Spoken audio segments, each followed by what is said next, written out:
Welcome, everybody. It's really nice to see you. My name's Margaret. I'm from Santa Barbara City College.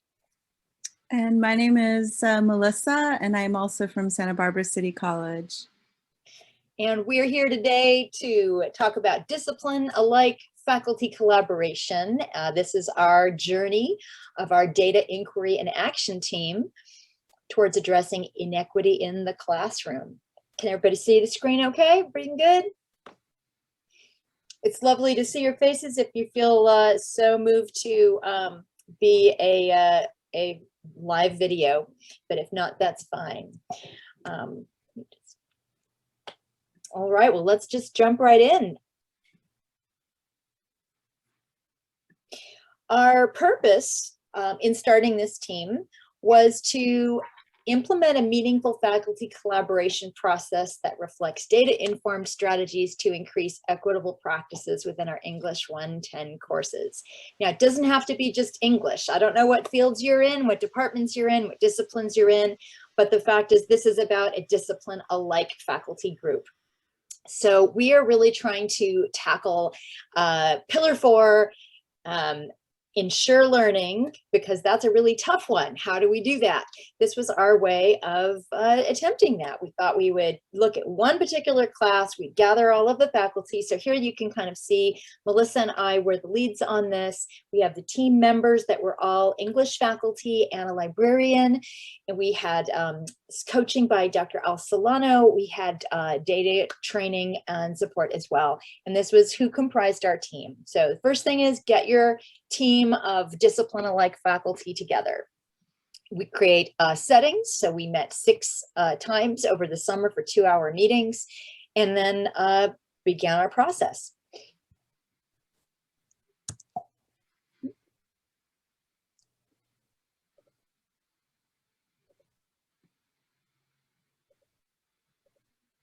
So the process that we kind of worked with, it is a nice visual here to kind of explain it. You know, being an English faculty, often, I think I've been now at Santa Barbara City College for about 15 years. And throughout my tenure there, oftentimes faculty will get together and do roundtable discussions or talk about certain issues happening within our classrooms as a way to kind of work through some pedagogy. But what this team did and what was different is that we started in looking at our data. And so we went from the data analysis and very importantly, we disaggregated the data in order to figure out what seemed to be an issue that students were having in the class. Where was there a learning gap? And so that's where we began our process. And looking at who was successful, who was not successful, and perhaps what that difference was. And so that in those conversations was how we then moved into step 2, which was to identify a common student academic need. And so in looking at the data and with this disaggregated lens, we then as a group decided to focus in on our Latinx students who primarily in our institution are not necessarily passing our English 110 course. And we're saying English 110, what that equates to probably in other institutions is the entry-level college composition course. And so since that is such a gatekeeping course for students, we felt it was very essential to kind of work through that particular need as a way to help students transition out of that class. So that we created this need, and then we moved into step 3, which was to collectively create a lesson plan. So when we— Melissa, I'm gonna just pause right here 1 second. Okay. I just wanted to go back and say that when we had this, just choose a process. You don't have to do the same process we're sharing today. So much like you don't have to be a team of all English faculty, just it's a discipline-alike faculty, and then choose a process. This was ours, and just take it out of the typical workshop, roundtable, regular PD, like you do a 1-hour session. This is about collaboration, and that's what we want to take you through today. So we did figure, who are our students? We looked at the data. We were trained as data coaches. We went through Tableau. We pulled all our own data, started there, and identified a particular need. Mm-hmm. So here's where we're going to jump into a breakout room activity. Here's your Padlet. Whatever breakout room you are in, okay, so whatever breakout room you're assigned to, you're going to go to one of those columns and you're going to add your own piece here. And what I'd like to ask you to do is to write your own personal definition of analysis and add it to a card here with your name, analysis. Do it very quickly. And then you as a team, your whole team is going to try to create one team definition of analysis. Okay, you're only going to have 10 minutes, like very, very short amount of time. Don't worry, we're going to call you back in. You're not going to be able to finish. It's okay. We just get what you get. And then we're going to understand when we come back. Okay. All right. So go ahead and now join the breakout rooms, and we'll see you back here in a little bit. Well, welcome back, everybody. We want to debrief your activity. As we look here, we combined a couple of the rooms. We'd just like to ask you, what was that like for you? The process of that kind of collaboration, that struggle. Can you talk to us about that just a little bit, please? It just wasn't enough time. Yeah, we are aware that that's not enough time, but just the feeling of working together in your team, what was that like for you as you were trying to come up with this common definition? What was that experience like? Well, for me, I'd worked with Melissa before, or she had popped into one of my rooms. I didn't mean to cut anyone off. I hope I didn't. Did I cut? Okay. So I had worked with Melissa before. I'd seen her face before. She had popped into one of the other rooms that I was in. So I was familiar. So it made it really easy for me to be wrong. I didn't, I had no inhibitions of, I knew that she had seen my face before, and I felt familiar. So that helped me in terms of, I guess, forward thinking and positive engagement. It gave me more freedom. Yeah, more freedom. Thank you. Yeah, and I Marie. was in a breakout room with somebody that I knew that was from my same college, and we had no trouble working on it together. But then we had a student come in that neither of us knew, but she just jumped right in. So it was a comfortable process for us. Yeah. Thank you. Someone else? I was expecting the normal, the host is going to close down in 30 seconds, and I didn't see it. And suddenly I was in the middle of the ether.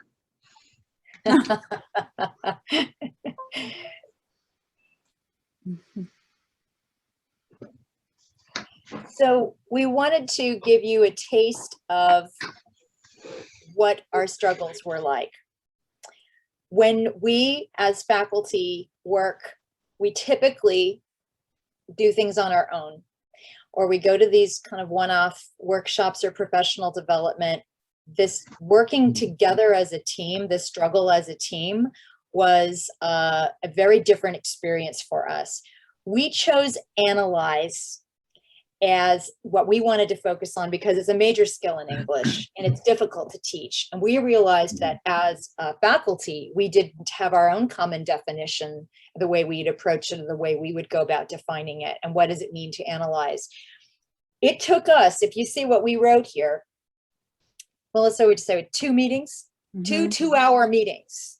So when we said we know it's not enough time, we know it's not enough time. It took us 2 2-hour meetings as a team to write what you see right here. Mm-hmm. That is not a bad thing. That struggle that we had together, that discussion, that was so rich, so important, really launched us in our work together and really helped us understand if it's confusing for us, if it's difficult for us, imagine what it's like for our students. And in particular, our students who are the ones especially struggling to be successful in our classes. Yeah, so just to kind of continue with what I was speaking about before the breakout activity, when we were going through steps 1 and 2 to identify the need, and we disaggregated our data, part of what led to that was also external research that we conducted. And in our researching process, we found a lot of pieces that talked about teaching to Latinx writers. And so that was becoming our focus. And so when we defined the analysis as the need, that became what we wanted to anchor our instructional plan around.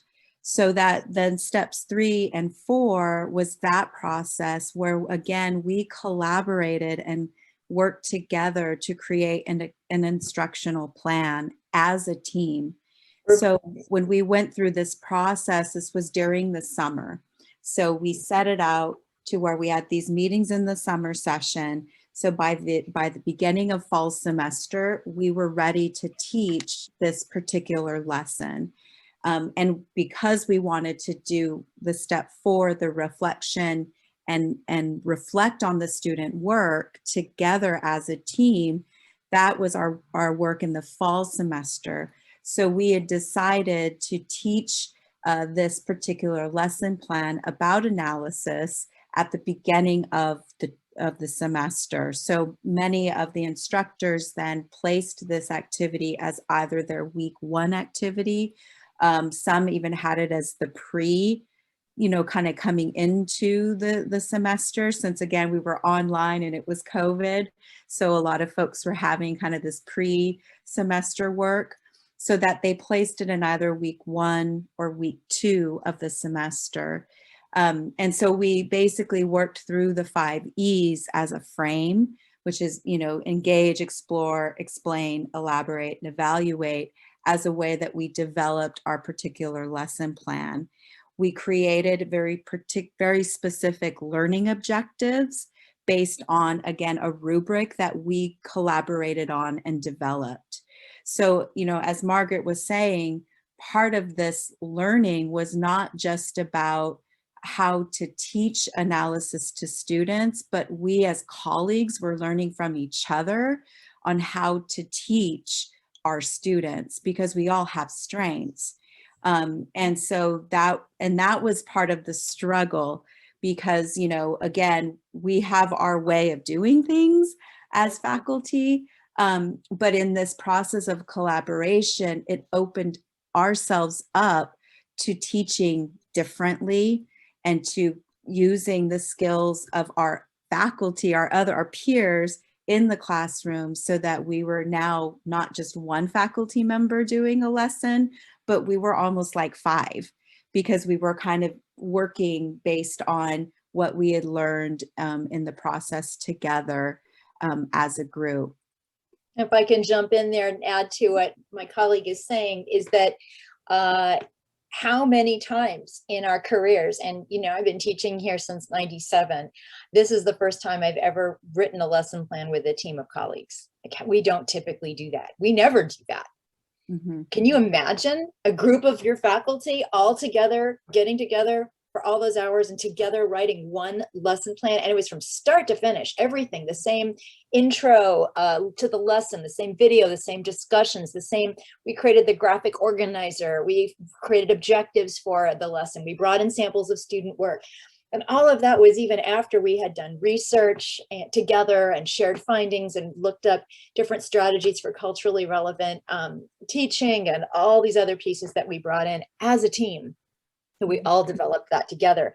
And I want to say also that, my background is in English skills.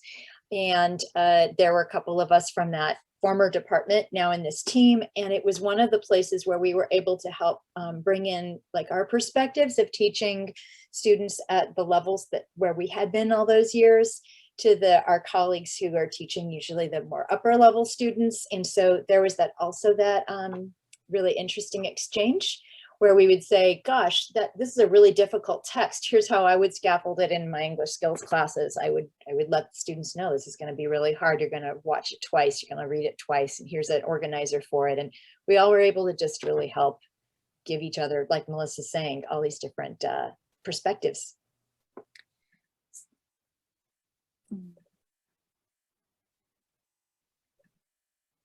So then for the steps 5 of the process, right, how did DI populations perform? So again, since we sort of fixed that as our need and we began the process with disaggregating our data, we looked at the student samples again collectively in terms of reading the work that the students wrote in response to the assignment that we all used. And so I think this is probably a moment to pause, because I'm sure some of us are thinking, did you all teach the same exact thing?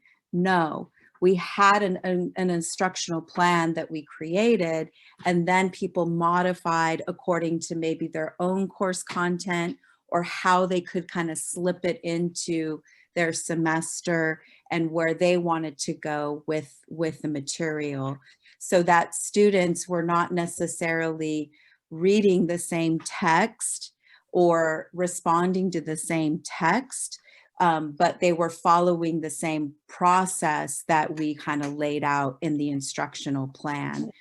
The one piece that we did share collectively was a particular TED Talk, so that the lesson began with a TED Talk and sharing the TED Talk, using that as a basis to explain the process of analysis and have students sort of respond to that process of analysis. But then beyond that, the instructor kind of took it into their own course content and curriculum, so that when we came together, we were able to kind of assess the students' ability to analyze text based on the setup and the context that we gave students in terms of this particular, academic skill. And so in looking at the disaggregated data, these were some big aha moments for some of my colleagues in sort of recognizing how there still was a disparity between some of the students that were self-identifying as white and some of the students who were self-identifying as Latinx. And so those were the conversations, again, that we were able to have as a group to try to identify why that disparity still exists. And because we do a lot of this. Oh, I'm sorry, Melissa. I was going to say, we do a lot of these conversations on our campus, but it was in this setting where it became really real.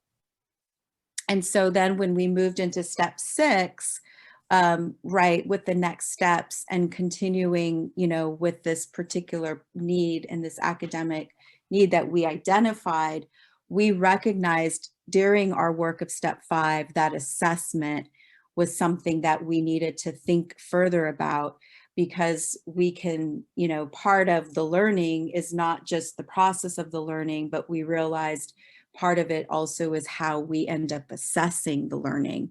And so that's where we started to recognize, perhaps even within our rubric, there were some inequities there. And so that's kind of, again, the self-reflection that is necessary when doing this equity work.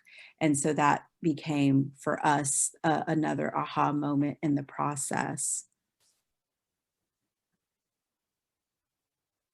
This is not something we typically ask ourselves as faculty. Also, we give our lessons, and then how often do we ask, did it work?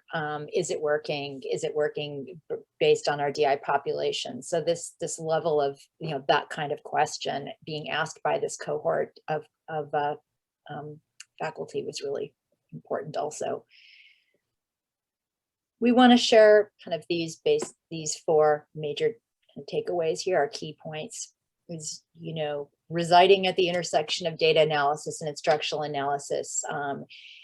It's really tough, but that's what we're doing. It's a really wonderful way. We can talk about data forever. What are you going to do about it? Right. So we wanted to move into an action, trying something and creating this lesson. And then the settings is another key takeaway from the process, that we really needed that sacred time to come together. So again, thinking about how we set that up, we had a series of meetings in the summer in which we collaborated on looking at our own disaggregated data, what were our takeaways from that, and sharing that with each other. Then we did our external research to find out how to teach to the particular student population that we recognized needed our focus and energy. So we did that work collaboratively.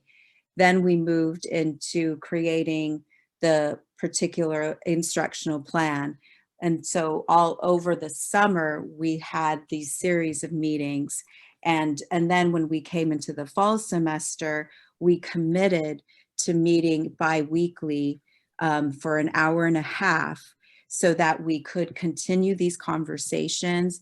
We could check in with each other to figure out how the lesson instruction went, you know, and we could start the process of debriefing. And then we also started the process of assessing the student work. So that we, in meeting bi-weekly, that was another, eight meetings or 7 or 8 meetings throughout the fall semester that we did. So it has to be sacred time, and we kept our meeting schedule, even though we got very busy, as we all do. But that is part of this process, is putting the plan and putting this effort at the forefront in order to really work through the process together as a team. And then the third takeaway was basically leadership and having, you know, the two kind of leads to kind of keep shepherding the group together. And so that was, in some ways, Margaret and myself, we kind of shared that role, but we often also had our mentor, El Solano, who would join us on meetings and would join us in these kinds of efforts of planning and figuring out what we needed to accomplish in the next step. I have to say that Melissa as chair just set such a great tone for our department in inviting our faculty to join this team. And, you know, last summer with COVID was a really tough time to be starting something new. So some people are like, why are you starting in the summer? But I have to say, summer is the best time to start this work, because during the year, we're so busy with our classes and the normal calendar. If we hadn't started in the summer, we probably wouldn't have gotten as far as we did. When you look at our drive, our team drive, it is hundreds and hundreds of pages of things that we did together. That's just a remarkable amount of wonderful work.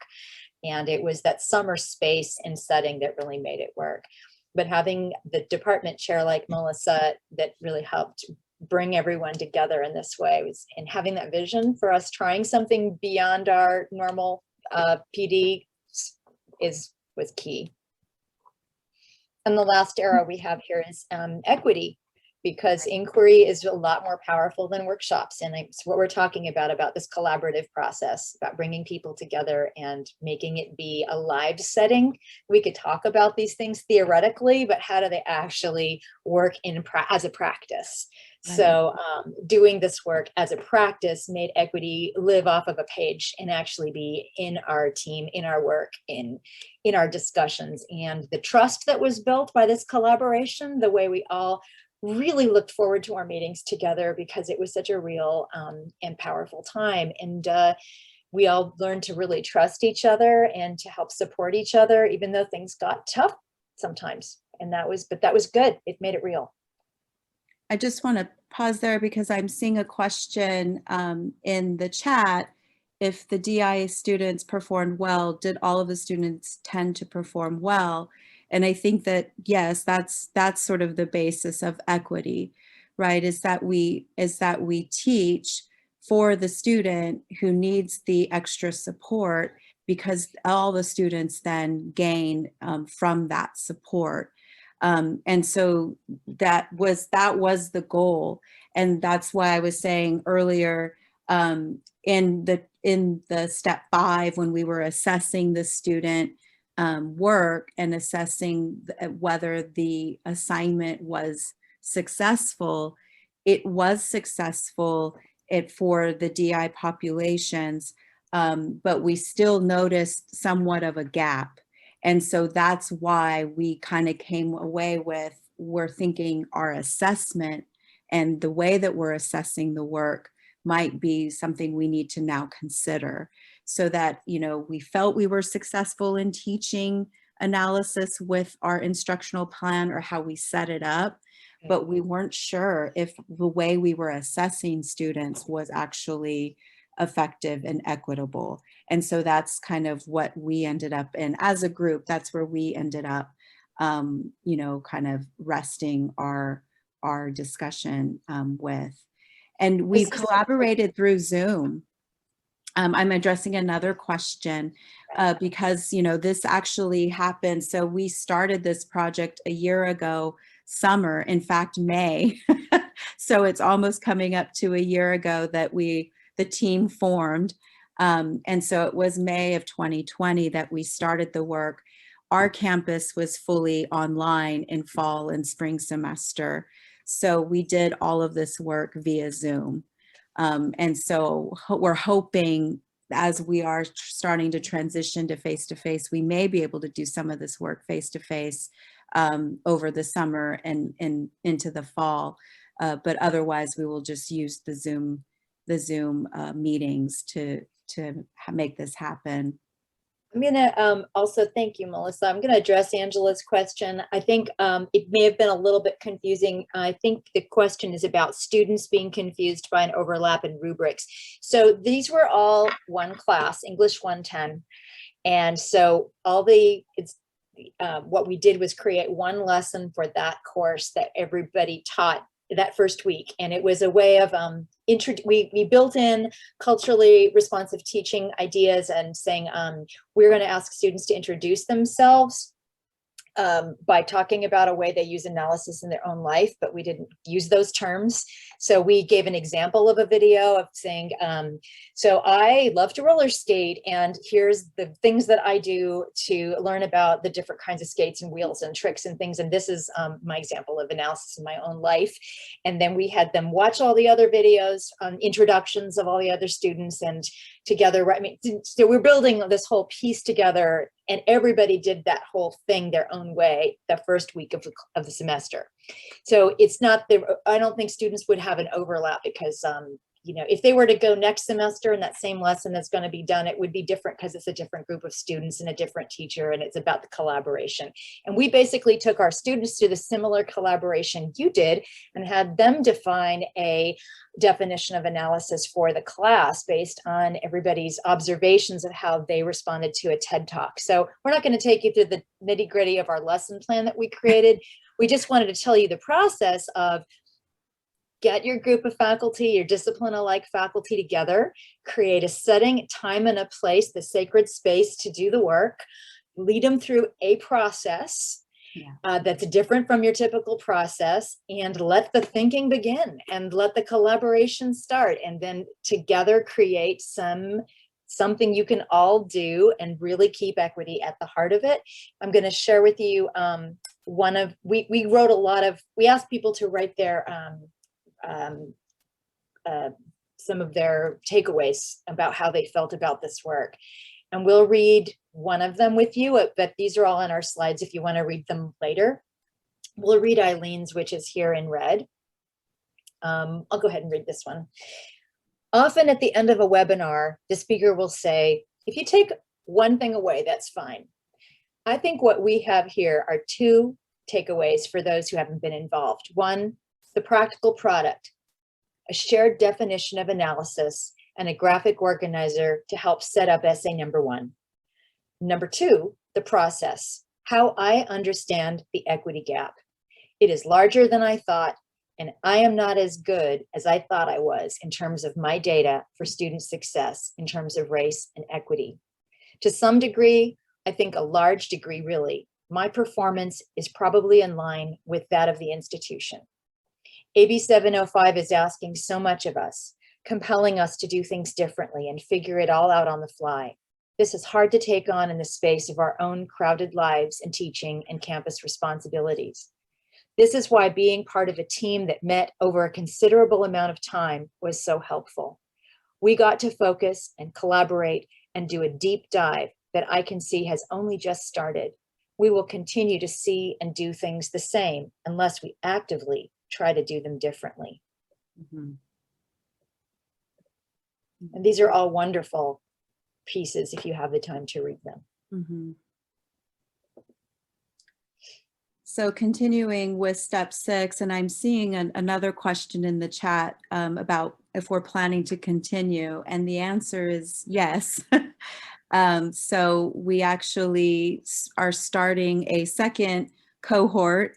I think all but 2 of the original team members are continuing, and then we're actually adding on 3 other team members to the group. And so that there'll be a nice balance of faculty who went through the first cohort, and then some new collaborators to work with. So we decided, again, for continuity, to continue to use that same need of analysis. But however, as I explained earlier, we also decided to incorporate the second need, which is our assessment practices. So the idea and the plan is to use our same instructional plan, but now that we will have had taught it once, and we've done some debrief on what was working and maybe what we could have done better. But then also we have our new colleagues joining the team. So we'll review our instructional plan and probably do some revisions based on experience and based on new voices. And then we will do that work again over summer. So we actually have our first team meeting next week where we are going to look at the instructional plan together, review the entire process, all of the brainstorming and the drafts and all the thinking that went into the design. And so we're going to share that and review that even as a team to kind of be back in that space. And then we're going to set up our meeting our meeting times for the summer so that we can then be ready to teach this instructional plan again early fall semester, so that we'll have the rest of the semester to meet and work through the assessment piece together. And there are no students participating in this data inquiry action team. It is really for the faculty, meant for us to kind of figure out what it is what the need seems to be, and then how we're going to go about it. But we are thinking about part of the assessment practice, creating some sort of student feedback and student response so that we can start to collect that sort of data too about whether it's effective and what is effective about it, et cetera. So that we are going to start looking into the student voice now with this particular instructional plan and focus. It was important when we first started that the data we were getting wasn't just the data on Tableau. We also brought in those artifacts of student work. And when we were assessing what we were doing, we were, again, bringing in artifacts of student work, examples of student work. And one of the things, why assessment, we realized that students, after they get, this is again just an English thing, but after they got responses back from the first paper, we're getting discouraged and leaving. So we thought, well, the way we're giving that feedback, that assessment needs to be relooked at, because we're losing a lot of students who think of themselves as a failure if they see their paper as a failure. They're not seeing that different thing. So we are all committed to reading this book. We're going to get copies of this book for everybody on the team, and we're going to be thinking about the strategies in here and looking at our lesson together with that one. We do also really recommend the groups be small. Our group was 7. We recommend between 8 and no more than 12, because everybody really does have a lot they need to do, and everybody has to have that space to contribute and talk. And if you have more than 12, it's just going to be like a committee. You really need it to be smaller. I know we do need to go through this slide and take your questions, so please feel free to, let's go through, make sure we go through the questions that Inland has asked us to make sure we go through. So can you see how this has improved our students' experience by us writing really and thinking about things from the student's point of view and really collaborating and working together, we are providing a better experience for our students, because we are not just working with one brain, but all 7 of us together with that perspective, with that common goal. Melissa, would you like to take number 2? Sure. How has this addressed or improved racial equity on your campus? Well, because we began looking at our data disaggregated, our focus was the fact that there is this racial gap in terms of the English 110 success on our campus. So that in identifying that gap, living in that gap, seeing it in our own classrooms, that was sort of what motivated the work and the conversation and the development of the instructional plan, and sort of really thinking through the content, some of my colleagues were choosing to teach and not teach. So it had those kinds of conversations as well. I mean, I know that we're saying we focused on a particular instructional plan, but just as it is, the conversations and the discussions, they start to open up a lot of what we're just doing in the classroom in general. And so since thinking about a particular student population was always at center and focus, I think it made some of the colleagues in the group recognize ways in which our discipline tends to marginalize certain learners.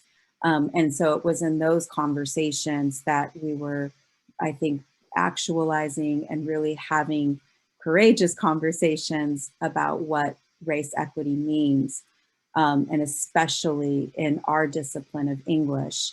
But I think that that is probably across campus when we look at disaggregated data on most college campuses.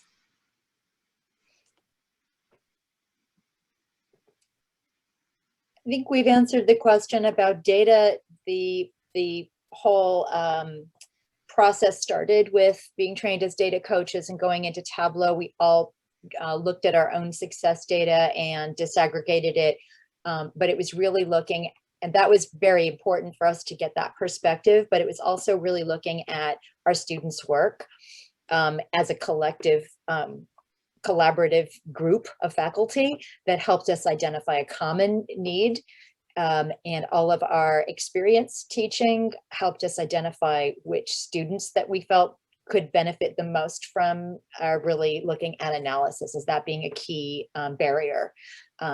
So I see the question here, number 4, and the question in the chat about the student point of view. So I want to address that for a second, and Melissa, you can help with this if you wouldn't mind also. But Angela, your question about how do you get the student point of view if they're not involved? Well, students are given lessons all the time, right? We develop lessons and we teach daily. We rarely ask students, how was this for you? How's it going? Did it work for you? This is something we're going towards. We had to start somewhere. And the place we wanted to start was as a group of faculty working together to try to write one common instructional plan with a goal of helping our students. So this was, I'm going to just say, this was for us as faculty, as this first round, really for us, but to also for us to be more effective for our students. Does that make sense? Mm-hmm. I would also say, in part of the lesson plan itself, the first exercises were very student focused in terms of getting their voice out there, in terms of their understanding of analysis, right, and their engagement with the concept and how they owned it. And that was sort of fed throughout the instructional plan, so that there was not a set sort of notion of what analysis meant. And I think that was a way that we tried to, again, be more open to kind of thinking about the variety of what analysis really does mean, and trying to bring in multiple texts, different kinds of texts, was an attempt to kind of give students some space to own that particular concept. But that was more embedded in the instruction and the kinds of exercises we asked the students to do. mean, if you check out, I'm just going to give you a teeny peek behind the curtain. I mean, take a look at this. Like, here's our purpose and our team. And these are the steps we took. We have all these, identify the student needs, getting to know our students, the instructional need. Each of these things here is a PDF of another multiple page document, creating our shared definition about analysis, our group think, our research-based strategies, our takeaways, our brainstorms, the 5 E's structure that we picked for our lesson plan, the draft of the lesson plan, how we do this based on student work with us, the objectives. I mean, just kind of get a piece here of just how much goes into all of these. And each of these, like I said, can you see what I'm showing now? I don't remember. I don't know if you're seeing this. You're showing us the. Do you see the debrief and reflection right now? Yeah. Okay. So when you see like all of the different pieces here, did you see the lesson? Did I share with the lesson? No, I don't think so. Sorry. Where's the lesson? Is it this one? Right there, instructional plan. Sorry. Here it is. Yeah.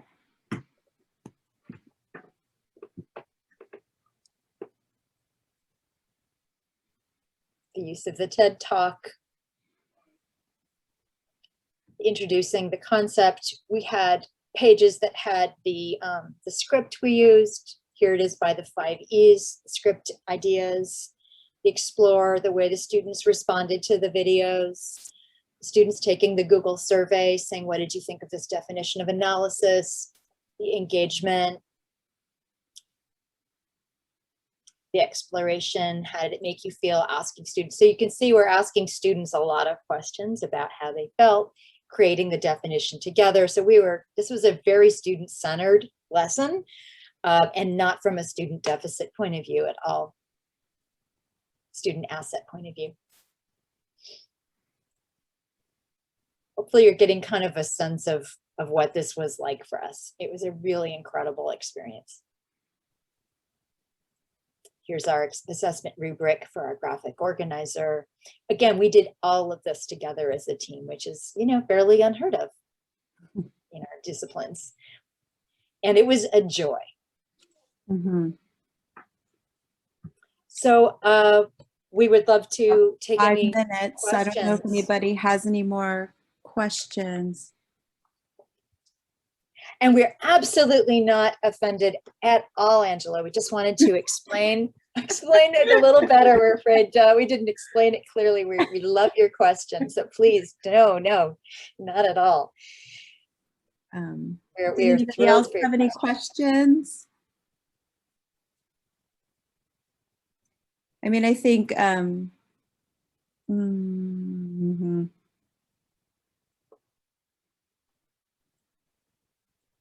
Mm-hmm. Well, welcome. That's great. Yeah. And it definitely was Yeah. fun because we got to be together. And again, COVID is really horrible for isolation, right? We're all so isolated and we're really suffering not all being in the same hallway and seeing each other and being able to interact with our students and each other. So this was just a really great interactive time for us to be working together in this deep way that's so beyond your typical workshop kind of structure. We're in and out.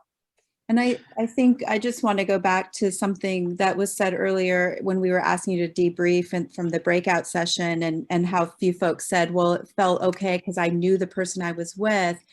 And I think that that's kind of what started to build was a better sense of community with my colleagues. I mean, sure, I know my colleagues, we're pleasant with each other, but when we're really talking about the work we're doing in the classroom, that is very personal. It can be very personal.